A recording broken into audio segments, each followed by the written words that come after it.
guys, my name is Nate Green. I'm the chef at Henry's Smokehouse and Grill at the Rosewood Hotel, and today I'm going to be making a shepherd's pie for you. So first off, we're going to start with the mashed potato. So here we have some Gruyere potatoes that have been washed. So we're just going to quickly peel these, and then we're going to cook them in some boiling salted water to make our potato topping for the shepherd's pie.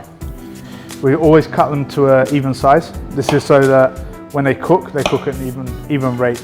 So once these come up to the boil, we're going to reduce them down to a nice gentle simmer. While we're doing that, we're going to prepare the vegetables for the rest of the pie. So we have a few carrots, some celery and some onion.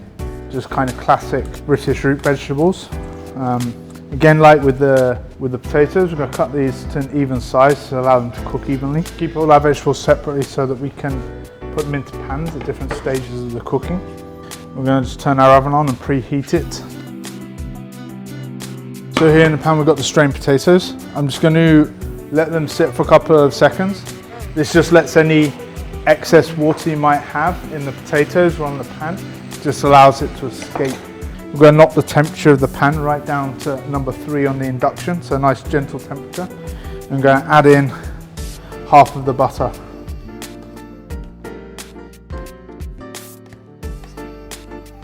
With the milk in the recipe, we don't necessarily use all of it. We just add a little bit, and the milk just stops the potatoes from splitting. And we're just going to get a spatula. I'm just going to work it. For this pie, we're going to use, as it's a shepherd's pie, it's lamb mince. But if you can't get hold of lamb mince, you can always use beef, and then it becomes a cottage pie. So we're going to warm up the pot first. We just sprinkle it in a little bit. And when I do it, I don't stir it straight away. Because when you start stirring it, you take the temperature out of the pan. And we want to keep the temperature quite high. And the sooner we get it brown, the better it's going to be, seal in the juices and the flavours. Add a little bit of salt now.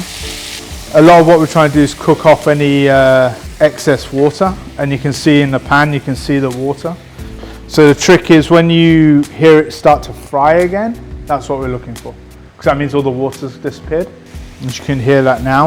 You can hear it start to fry again, and we can see all the liquids evaporated off the beef.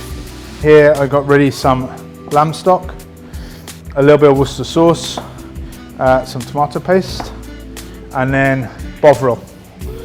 For those of you who don't know what Bovril is instant gravy you get from the UK. So for the vegetables, I'm not going to use olive oil. I'm going to use a little bit of butter, the leftover butter from the mashed potato, just to sweat them in, because butter sweats slightly more gently than, say, olive oil does. Okay. Whenever we sweat our vegetables, we start with the hardest thing first. So in this case, that's the carrots, and then we'll add the onions, and then we'll add the celery. Add a little bit of salt, because the salt encourages any more of the waters in the vegetables to come out, and that also helps with the sweating process. Right now, so the carrots are pretty much getting there. They're starting to go see-through and translucent. So now it's time to add the onions. I'm going to sweat these a little bit. So now we're going to add the celery in. I'm going to soften this a little bit. So all our vegetables are sweated. We're going to add the Lee & Perrins Worcestershire sauce. There's 1 tablespoon in here, so we're going to add that back in. Going to allow that to cook a second, so allow that to, it basically will reduce down a little bit. We're going to add our tomato paste again, spoonful. Okay, so our tomato paste is cooked out. We're going to add our lamb mince back. Because this is a pie, it needs to have a bit of gravy in there. So we're going to add in the lamb stock. And now I'm just going to add in the granules.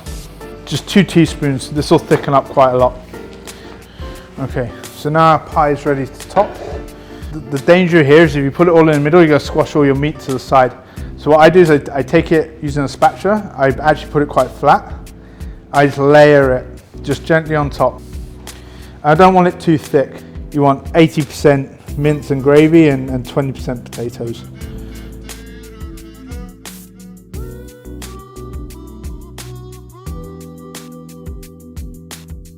I'm just going to drop it down to the temperature down to 180. Okay, and I'll reset the timer now for 30 minutes.